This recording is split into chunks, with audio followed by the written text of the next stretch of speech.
Hello everyone, आज हम directorate of education GNCT of Delhi की वर्कशीट 93 करेंगे, साइंस की 18 फरवरी की। तो आइए इसको शुरू करते हैं। ग्रेविटेशन रिवीजन वर्कशीट है। तो the value of universal gravitation G remains the same throughout the universe. जो ग्रेविटेशनल कांस्टेंट यानी बिग जी होती है उसकी वैल्यू हमेशा सेम रहती है 6.67। बट जो अर्थ है ये स्फेयर नहीं है, ये पूरी तरह से गोल नहीं है। Due to which acceleration due to gravity ये पोल्स पे ज्यादा होती है, जैसा कि हमने जाना। सो अर्थ कैसी होती है? कुछ इस तरह की स्फेयर होती है, चपटी हुई होती है यहाँ पे, इस तरह से ऐसे ऐसे ऐसे ऐसे बढ़ती रहती है। तो जो जब ये ज्यादा बढ़ती है तो ये यहाँ पे इक्वेटर पे, यानी ये जो है ये ई है, इक्वेटर है, यहाँ पे ये जो है ज्यादा है। सो जब इक्वेटर पे ज्यादा होता है तो हमारा गुरुत्वीय त्वरण यानी कि एक्सेलरेशन ड्यू टू ग्रेविटी कम हो जाता है, क्योंकि इनवर्सली है।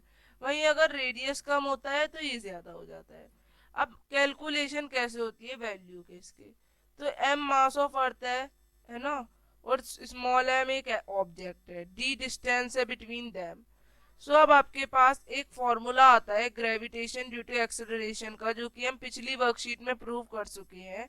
डेट स्मॉल जी इक्वल होता है gravitational constant into M by R square के। तो ये आप लोगों को पता चल ही चुका था। तो अब gravitational constant, mass of earth, radius of the earth, इनकी तीन की वैल्यू आप लोग देख सकते हैं। Gravitational constant 6.7 into 10 raise to the power -11, mass of earth 6 into 10 raised to the power 24, radius of earth 6.4 into 10 raised to the power 6। अब आप लोग ये सभी वैल्यू लगाएंगे, तो आप लोग जब इस पूरे को सॉल्व करेंगे तो आपकी value of acceleration due to gravity on earth आएगी 9.8 मीटर पर सेकेंड स्क्वायर। अब डिफरेंस बताना है स्मॉल जी और बिग जी में। तो ग्रेविटेशनल कांस्टेंट की वैल्यू ऑफ जी 6.7 है आप लोगों की, वहीं एक्सेलरेशन ड्यू टू ग्रेविटी 9.8 है।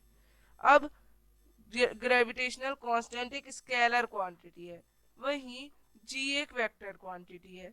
जो वैल्यू ऑफ जी है ग्रेविटेशनल कांस्टेंट ये फिक्स रहती है, और एक्सेलरेशन ड्यू टू ग्रेविटी की चेंज होती रहती है। ये वेरियस पोल्स और प्लैनेट्स में अलग अलग होती है। ग्रेविटेशनल कांस्टेंट को बिग जी से डिनोट किया जाता है और एक्सेलरेशन ड्यू टू ग्रेविटी को स्मॉल जी से।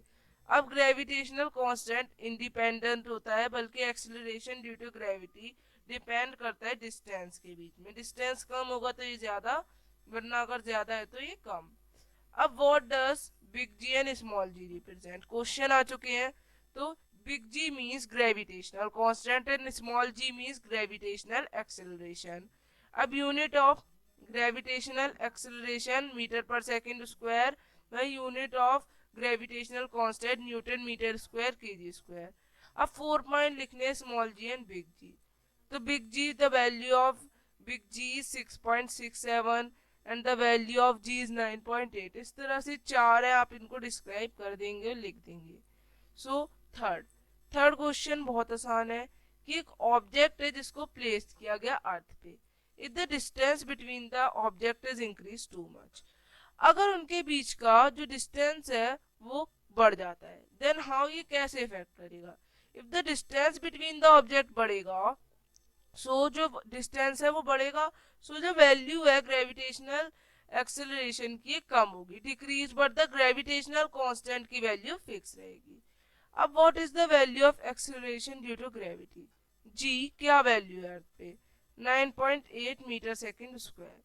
तो आप लोग इस तरह से इसको बता देंगे। यहाँ पे वर्कशीट आप लोगों की खत्म होती है। अब हम मिलेंगे आगे की वर्कशीट्स के संग बच्चों। तब तक के लिए बाय एवरीवन। चैनल को आप सभी बच्चे लाइक करें, सब्सक्राइब करें एंड शेयर भी कर लें। Bye everyone, have a nice day.